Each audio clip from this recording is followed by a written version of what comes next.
Good morning. It's time to get things going. We're off and running. It's hour 2 of the Daily Tip. I'm Chelsa Messenger. He's Michael Jenkins. Coming up in just a couple of minutes, are the Patriots in danger of ruining Mac Jones? We'll dive into all of the NFL headlines from this week, including, I'm going to dive into this one now because I think it's interesting. Jenks, have you seen where the Bills are getting a new stadium? It's going to be $1.4 billion. And guess what? It is still an outdoor stadium, no retractable roof. It's not inside. Do you think this is a good thing or not? Absolutely. It wouldn't be Buffalo if they had a dome stadium. It wouldn't make any sense.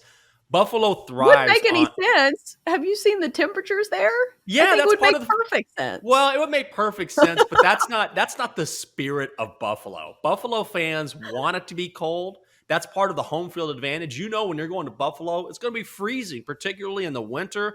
And those fans are absolute maniacs. They don't want to be indoors. They want to be all boozed up, pile driving each other through tables on fire. They want to make it loud. They want to make it cold. That's very quintessential Buffalo. It would be weird if you had an indoor stadium at Buffalo. But here's the thing. Is it really a home field advantage when your offense is so pass heavy? And Josh Allen looks like he's probably going to be good for a while. Like, wouldn't you want your stadium to play to the strengths of your franchise quarterback? I know it's a little short sighted, but still, like, we saw that game against the Patriots in which they lost. Well, they get to play in that stadium all year round when they're at home. So that's one advantage that they have, regardless of weather. But two, you can't build a stadium based on who your franchise quarterback is going to be for the next 10 years because this is a stadium that's going to last you decades, potentially. So you have to build it for the long term. And they scored 50 on the Patriots in 0-degree weather.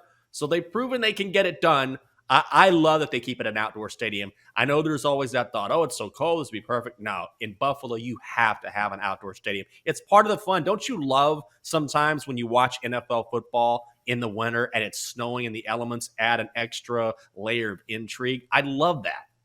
As a fan, as somebody who is sitting snuggled up on my couch, but think about it for the players. How many players have we seen? And I just think of Tom Brady, who thinks, Mm-hmm. I'm old. I want to go to warm weather now.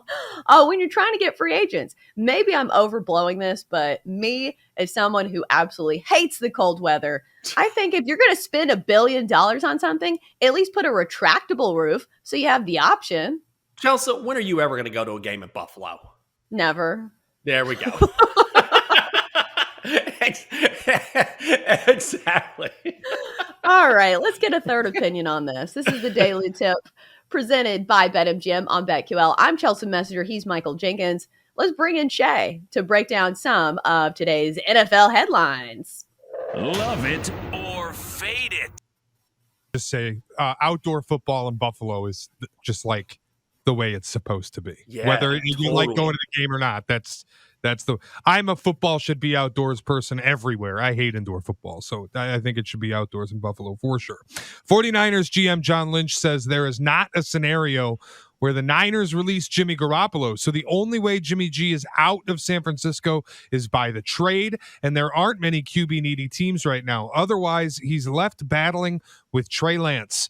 So that's the situation for right now for the 49ers, Chelsea. Love it or fade it? I'm not sure what the question is here. I think they should keep Jimmy G, if that's the question. I'm loving that. Just because I know the dynamic's going to be tough because you already kind of gave the consensus this guy was going to be traded. So I'm not sure what the mindset is for Jimmy G going into camp this year. But he's been a guy that's been on the trading block before, and he's handled it pretty well. So looking at the quarterback market, this is a Niners team that I don't think should go into rebuild mode. I think you keep Jimmy G around. I think he's a better option than the other quarterbacks you see around the league. And a lot of it depends on what they could get from him. If the asking price is not high enough, if they're not going to get enough in return for Jimmy G, don't trade him. Just keep him around. Continue to have him as a game manager because your team's already good. You already went to the playoffs. You already beat the Packers at Lambeau last year, despite Jimmy G, not being great. So I think you keep Jimmy G around. It's not the greatest of situations, but I think it can work. Yeah, I'm loving this. What is the alternative? You go with Trey Lance, who's completely unproven. I think that this is. I don't love Jimmy G as their starting quarterback, but given their situation, this is the best they can do right now. So I'm not going to hypothesize, oh, well, maybe they should trade for Aaron Rodgers. This is not realistic. So they have two choices: either roll with Jimmy G, who got them very close last year, and they lost to the eventual Super Bowl champions, went to Lambeau, beat Green Bay, or they go with a guy who I don't think is quite ready yet. And the odds tell you the Niners are 2-1 to win the division. They're 14-1 to win the Super Bowl. They have the tools in place to make another run. And Jimmy G was really banged up in the playoffs, injured thumb, injured shoulder. So right now, this situation is the best possible situation they can be in. I love it. I don't love it. I'm going to fade it because I think the problem, like the elephant in the room here, is Jimmy G doesn't want to play there. Like, he kind of requested the trade away. So, like, this is a situation where you've got one quarterback who doesn't want to play there and one quarterback who ostensibly is the future of your franchise. And it's one of those things where, what's the old adage? You got two QBs, you actually have zero. Like, I'm a little worried about their offense going into next season because you can't start Jimmy G. He doesn't want to play for you. You can't release him because the dead cap is too much. The trade is going to be very difficult to find because, let's face it, the Panthers aren't giving up a 6th overall pick for Jimmy Garoppolo, and the other teams that are really QB desperate probably will just wait until next year's draft. So I actually am on the other side. I think that this situation, if they're going to keep him on the books, I mean, it's very difficult with that situation where he doesn't want to be there to make it work. I'm a little worried about San Francisco next year. I'm much more worried. Go ahead, Chelsea, please. I don't think that Jimmy G is that type of quarterback. Like, he's not the Aaron Rodgers type where he can hold out. Like, he's not that good to where he can dictate where he's going. So don't you think, like, if he's still starting, like, he's going to do his best, if nothing else, just to boost his trade stock? We will have to wait and see. I'm not going to hypothesize on whether or not he holds out. It would be a wild move for a quarterback with his talent to do that. But, I mean, we've seen stranger things. I'm much more worried about this next team's future. Bill Belichick has welcomed Matt Patricia and Joe Judge back into the fold in New England. The failed head coaches will both be offensive assistants. And when failed head coaches is fair, I was listening to a station in Boston yesterday, and their combined record as head coaches in their previous stints, 22, 62, and 1. They are terrible. They earned their chop as defensive and special teams coach, respectively. Belichick refuses to give anyone the title of offensive coordinator. So, Jenks, love it or fade it, this move will dramatically impact Mac Jones' development. I'm going to go one further. Love it or fade it, this move is going to hurt Mac Jones. No, I'm fading it. I trust Bill Belichick here. You know what the Peter Principle is? The Peter Principle is the idea that if you have a certain amount of competency, eventually you get elevated because of that competency until you get in a role where you're incompetent because you need a new skill set.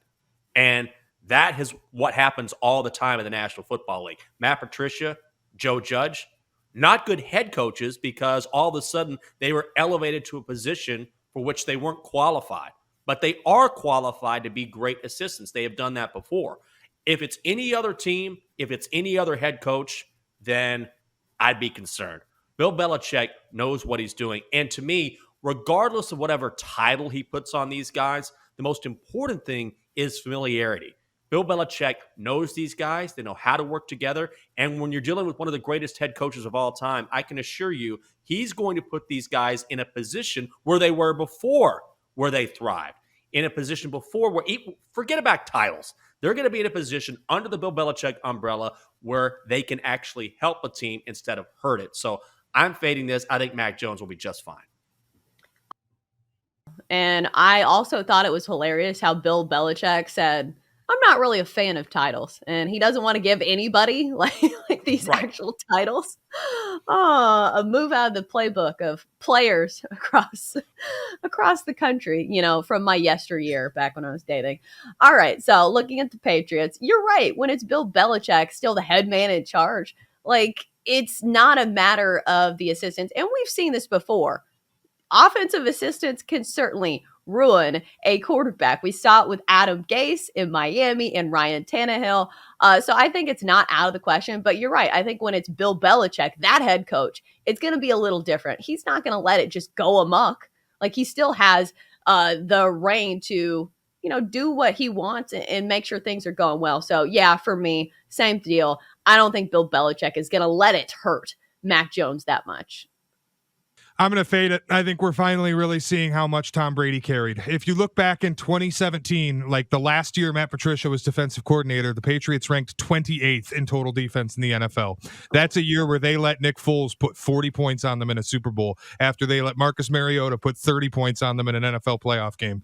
Like, this guy stunk as a defensive coordinator, and he made his entire career off of that one play where Malcolm Butler jumped a snap and made an incredible interception, and we had this amazing Super Bowl victory. But when you really look at the points allowed in a lot of these playoff games, those defenses were getting cooked. And now you're bringing this guy back to be the offensive assistant.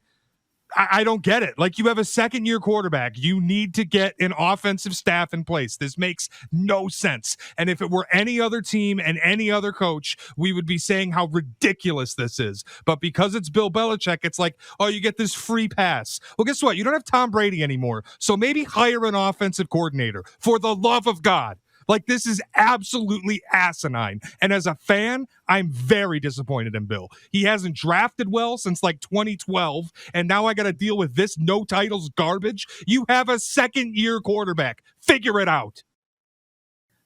I don't fancy myself smarter than Bill Belichick. Like, doesn't he deserve some kind of credit for running his team? Like, I get it that he had Tom Brady, but he's got more football knowledge in his pinky finger than I got in my entire body. But I can tell you, I hate this move. That's what I get that, but I feel like when you're Bill Belichick, you get a long leash, don't you? And they did get Mac Jones, who looked great last year. Yeah, but like, he also had an offensive coordinator last year, and as much as I hate Josh McDaniels too, like, what are we doing here? Matt Patricia and Joe Judge were two horrible coaches in the NFL. Like, empirically, they were terrible. And you bring them back to do a job they've never done before. You're going to give a second-year quarterback two guys who've never called plays to run the offense. What are we doing? Like, Jenks, if this were on 31 other teams, it would be impugnable. It would be awful. I totally agree with that. I'm telling you, this is just because of Bill Belichick. If it's any other head coach, if it's any other organization, I'd feel the same way. I'd say, what the hell are you doing here? But also, look at the Patriots' improvement from year to year. The first year Tom Brady left, they were awful. The next season, which was last year, they take a huge leap with Mac Jones. So Bill Belichick has proven, given time and given his track record, he knows what he's doing. So to me, it's all about Bill Belichick. Any other head coach, I agree. It doesn't make sense to me. But in that weirdo genius brain of his, I feel like Bill Belichick will figure this out and has a plan in place. I want to move on, but I want to also say I would bet the Patriots regular season win total under. You look at last year, I've been kind of strong on this since last year. They had that stretch of 7 games where they won them all, and they had incredible opposing injury luck, and they played some of the worst teams in football. Yeah, I was going to say that. They played very good teams at the end of the year, and they got a 50 burger put on them by the Buffalo Bills in a road playoff game in 0 degrees. So, like, I do think we have to tamp down how good they were last year. I don't think they were as good as the record shows. HBO's Hard Knocks will feature the Detroit Lions. Love it or fade it. Well, we all know we'll love Dan Campbell on Hard Knocks, but love it or fade it quickly, Chelsa. The Lions will improve on a 3-13-1 season. Yeah, I think so. Just because it's really difficult to be that bad again. Like, I think they are improving. We saw their offensive line really be their focal point. So Jared Goff is a viable option. Like, he's not going to win MVP or anything, but still, I think they can win some games. And plus, you factor in that tie there against the Steelers. Maybe you get to 4 wins. Yes, I think that the Lions at least have some potential to improve. Yeah, I think they will. Absolutely. The one thing that impressed me most about the Lions last season is that they never quit. Even when they get blown out one week, they would come back the next week and fight. That's all you can ask for from a young team. So when I see that, it tells me they believe in Dan Campbell. They like Dan Campbell. So yeah, I love it. Yeah, I mean, I've already said a few times on this show, I really think that the Lions have a chance to be like maybe good next year. Like, not just improve on 3-13-1, but like potentially be a decent team and vie for a playoff spot. I think the best part of the notes on this section is it's Jared Goff's third time on Hard Knocks. And in his rookie year, he did not know which direction the sun rose. Oh Is my that God. surprising to anybody? It's surprising. If I had learned that, I'd have been like, we've made a terrible mistake here. I can't believe we didn't ask this guy this question before we drafted him. He'll never make it. Out on the But Wonder List, unfortunately. That's not information he needs to know, right? Unless he plays at Jerry World, where the sun is always glaring off somebody. Coming up next on the Daily Tip, a huge matchup in the NBA's Eastern Conference tonight. Plus, how will the Lakers do without LeBron and AD? This is the Daily Tip from BetQL presented by BetMGM.